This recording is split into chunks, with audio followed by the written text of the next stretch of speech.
During World War II, German forces built entire fake targets to fool Allied bombers soaring high above enemy territory. Wooden airfields, tanks, airplanes, and even bridges were carefully crafted to look convincingly real from the sky. From the pilot's perspective, these decoys could easily be mistaken for critical strategic sites.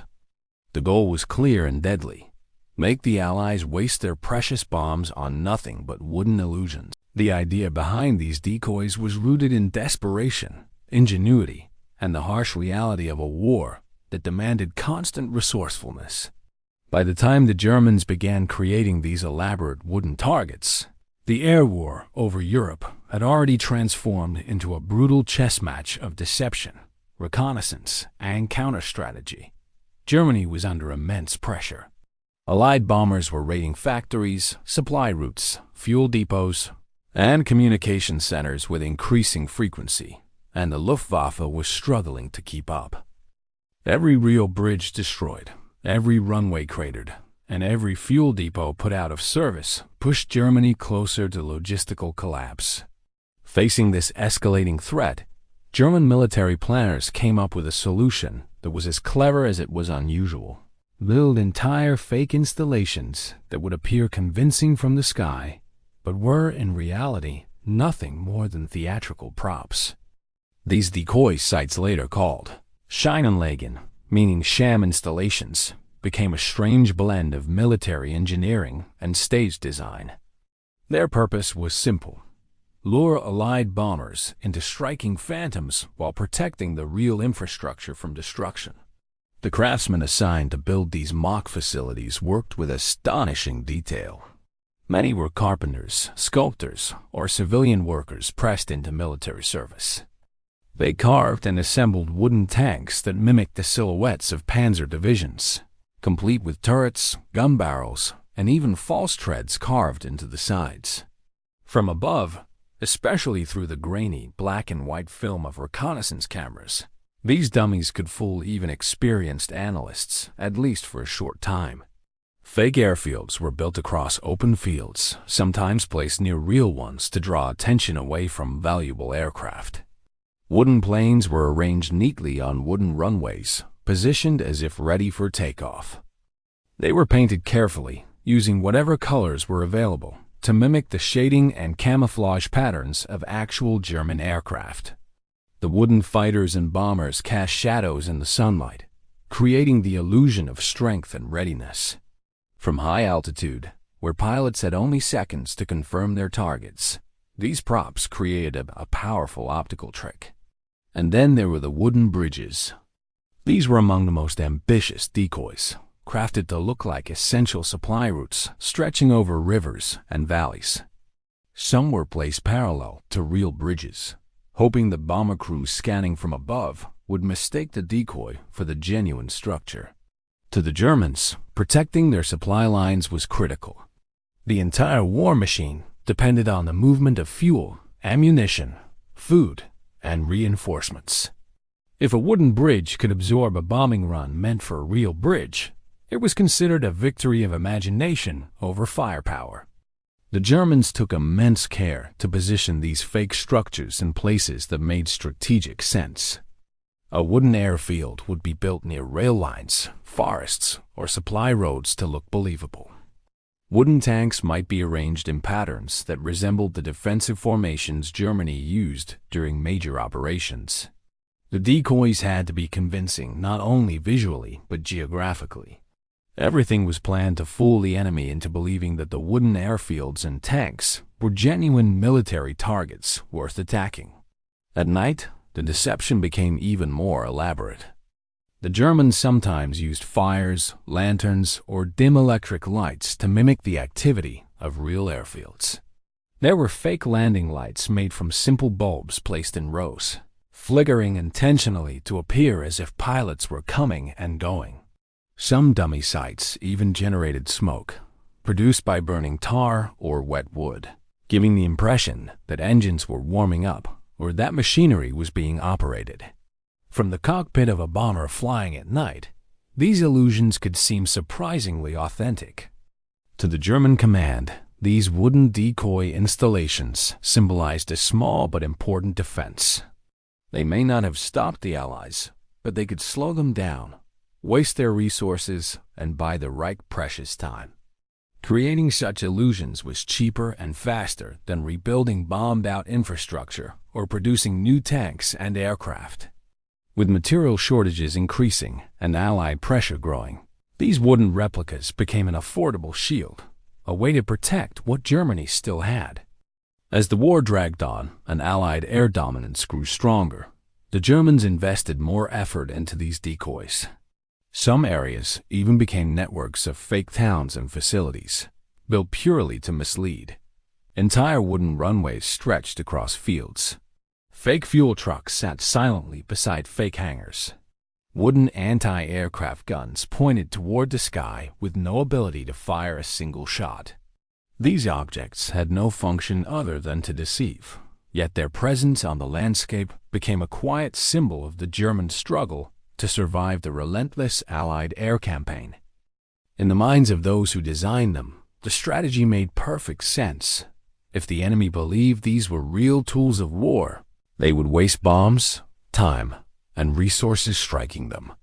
Each bomb that fell on a wooden plane instead of a real one was a small victory. Each mission diverted toward a fake airfield was time stolen from the Allies. The Germans hoped that the appearance of military might, even if carved from planks and nails, could trick the most advanced air forces in the world. Thus, these wooden decoys became an unusual but significant part of the war's hidden battlefield, a place where creativity met desperation and where every imitation counted as a chance to survive another day.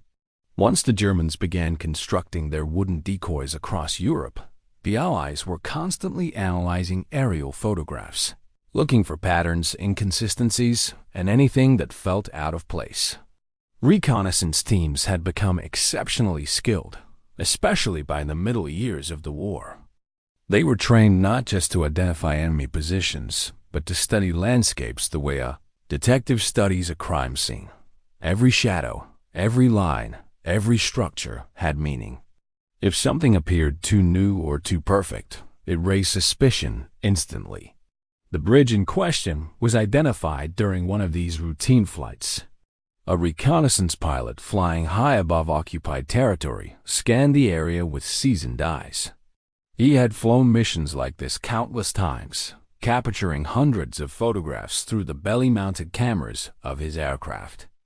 Most targets showed the wear and tear expected from years of war-scorched roads, damaged roofs, bomb craters, muddy vehicle tracks. But then, in the middle of a landscape scarred by constant conflict, he noticed a bridge that looked flawless. The moment stood out like a bright light in a dark room. Bridges in wartime Europe were rarely clean, especially those used for transporting military supplies. They carried the marks of usage: tire grooves, oil leaks, scattered debris from soldiers and vehicles. Yet this one appeared as if it had been painted only hours ago. No mud on its planks, no chipped edges, no smoke stains, not even the natural weathering that rain and sun always left behind. The pilot, puzzled, circled back for a closer look. Even from a different angle, the bridge remained unnaturally pristine. It lacked the subtle structural irregularities that real bridges developed over time. There were no metal rivets catching the sunlight, no vehicles, no patrols, no movement of any kind. It was almost theatrical, sitting too neatly in its place. He captured several detailed photographs and returned to base with a growing suspicion. When the photographs were developed and spread across the long wooden table in the intelligence room, analysts gathered around, leaning in closely. They compared the bridge to others in the region.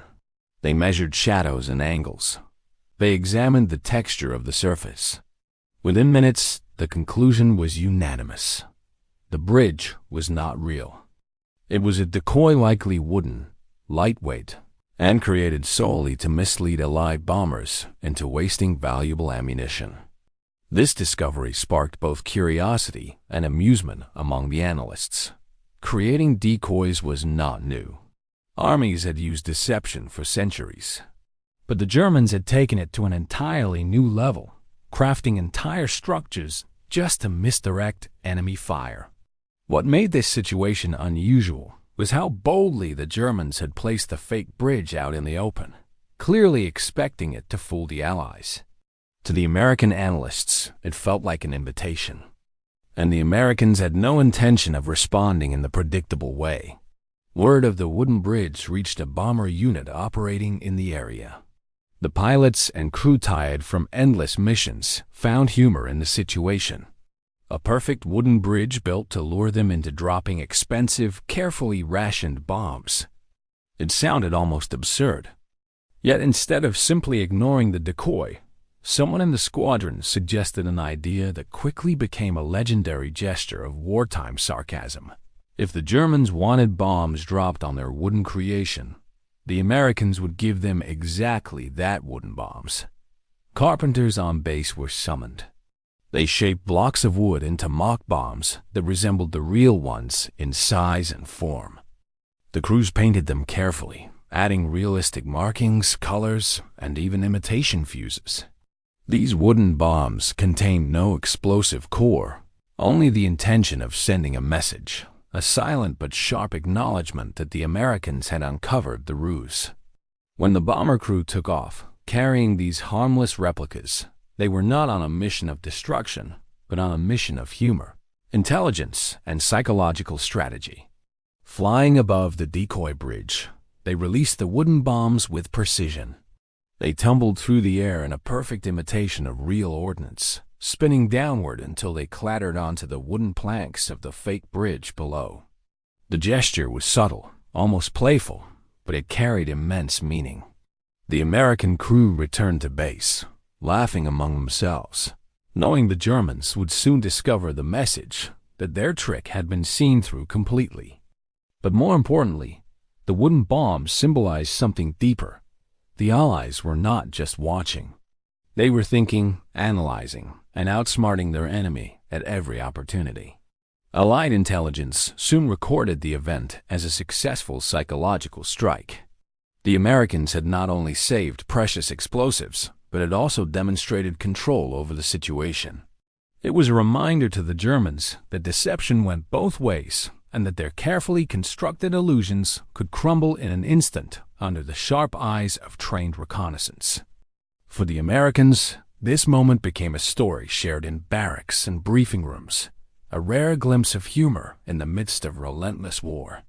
Yet beneath the laughter lay something strategic, the realization that the Germans were relying heavily on such decoys. And once a pattern was spotted, it became easier to uncover and easier to exploit. The wooden bombs were not just a joke. They were the opening move in a larger plan, one that would soon unfold with surprising effectiveness. The discovery of the wooden bombs happened early in the morning, after a night of routine patrol. A small group of German soldiers approached the decoy bridge, expecting to check for possible structural damage or signs of aerial reconnaissance. The wooden bridge was supposed to be untouched, standing as a proud example of German ingenuity. Instead, they found something that left them stunned. Scattered across the planks lay objects shaped exactly like Allied bombs, but they were unmistakably wooden. The soldiers paused, their boots scraping against the fake boards as they stepped closer. At first, there was confusion. Why were there bombs on the bridge? Had the Allies actually attacked? But there were no explosions, no damage, no scorch marks. Only the silent presence of beautifully crafted wooden replicas resting on the equally artificial bridge. It took only seconds for the soldiers to realize what had happened. The Americans had not only discovered the ruse, but had decided to mock it. The wooden bombs were a message clear, clever, and humiliating. The Germans stared at the objects, painted with meticulous detail. They were shaped like real bombs, complete with fins and false fuses, but their wooden bodies gave them away. The soldiers exchanged uncomfortable glances. Some laughed bitterly. Others cursed under their breath. All of them felt the same sting of embarrassment. The decoy that had been designed to fool the most powerful air forces in the world had instead turned into a joke at their expense. Word of the incident spread quickly among the nearby units. Officers were informed, reports were filed, and whispers began to circulate through the ranks. By the time the news reached higher command, the humiliation had grown into something almost painful. The wooden bombs symbolized more than just a failed deception. They revealed how sharply the Americans could perceive German tactics. The German officers who had proudly overseen the construction of the Decoy bridge now found themselves ridiculed by their own men. No one wanted to admit responsibility for the oversight. The immediate reaction was not anger but resignation. The Germans felt foolish, exposed. The Decoy bridge suddenly seemed pointless, a waste of effort. The command decided that since the trick had been discovered, there was no need to maintain strict security around it anymore. Guards were reassigned to other areas. Patrols were reduced. Watchtowers that once monitored the skies were left unmanned at certain hours. To them, the fake target had lost its value completely. In the minds of the German soldiers, the Americans' wooden bombs proved that this area was no longer a battlefield worth worrying about. Why would the Allies return to a place they clearly recognized as a decoy? Why would they strike again at something they had already mocked so boldly? The Germans believed the entire situation was closed. The trick had failed, and the Americans had ended the game with a clever insult. As security loosened, the fake bridge became a quiet, almost forgotten location. The wooden tanks and wooden equipment placed nearby also began to lose their purpose. Soldiers passing through the area stopped taking the decoys seriously. Some joked about it, others simply ignored it. The entire installation blended into the background of war, dismissed as a failed experiment. This lowering of defenses was subtle but significant. What had once been a guarded zone with regular patrols became a place where soldiers walked casually, where vigilance faded, where no one expected anything to happen. The Germans shifted their focus to real bridges, real supply lines, and real threats. In their view, the Americans had acknowledged the deception and moved on. What the Germans did not realize was that the Americans had anticipated exactly this reaction. The wooden bombs were not merely a gesture of mockery. They were part of a calculated psychological maneuver. By making their discovery obvious, the Americans planted a sense of false comfort in the minds of the German soldiers. The Germans believed the Allies no longer considered the area important, and so they let their guard down without hesitation. As days passed, the wooden bombs remained on the bridge like silent witnesses to the shift in attitude. No one bothered to remove them immediately. Some soldiers joked about keeping them as souvenirs. Others simply stepped around them. The presence of these harmless replicas became a reminder of the Americans' cleverness and the Germans' carelessness. This psychological effect was powerful. It created an illusion of safety, an illusion that made the Germans believe they had nothing more to lose in that location. The decoy bridge, once a strategic tool, became an afterthought. Its security dissolved into routine disinterest. In their minds, the Americans had mocked them and then moved on to more critical targets.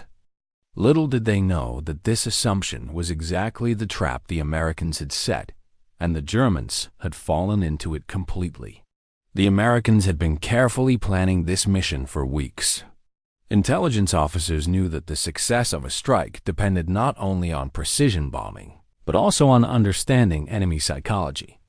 The wooden decoys and the mock bombs had served a dual purpose. First, to identify the Germans' defensive patterns, and second, to manipulate their expectations.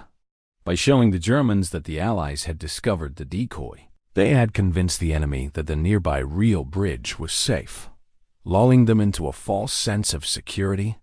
On the morning of the attack, the bomber squadrons assembled with meticulous coordination.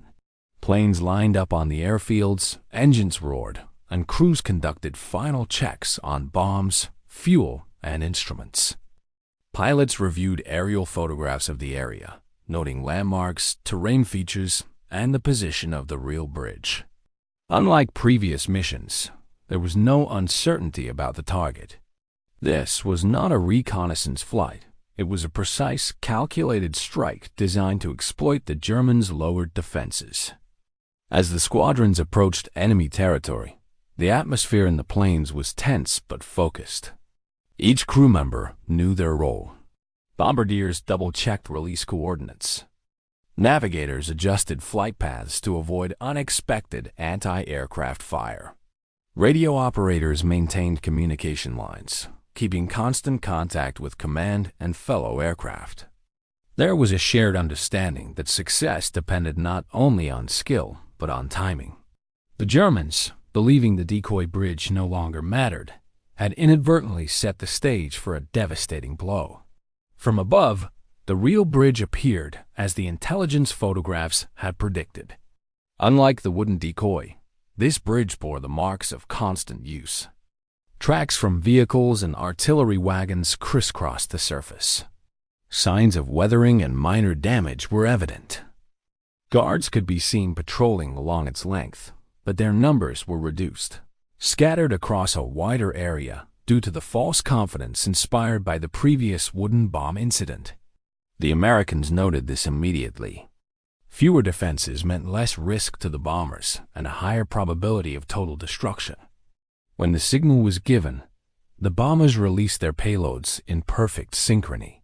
Explosives fell with deadly accuracy, striking the bridge at critical structural points. The impact was immediate and catastrophic. Sections of the bridge collapsed into the river below, sending up clouds of smoke, wood splinters, and concrete fragments. Vehicles caught on the bridge toppled into the rushing water. The roar of explosions echoed through the valley, a grim testament to the precision of the mission. Ground observers, including surviving German soldiers, watched in disbelief. The bridge they had considered secure was being obliterated before their eyes.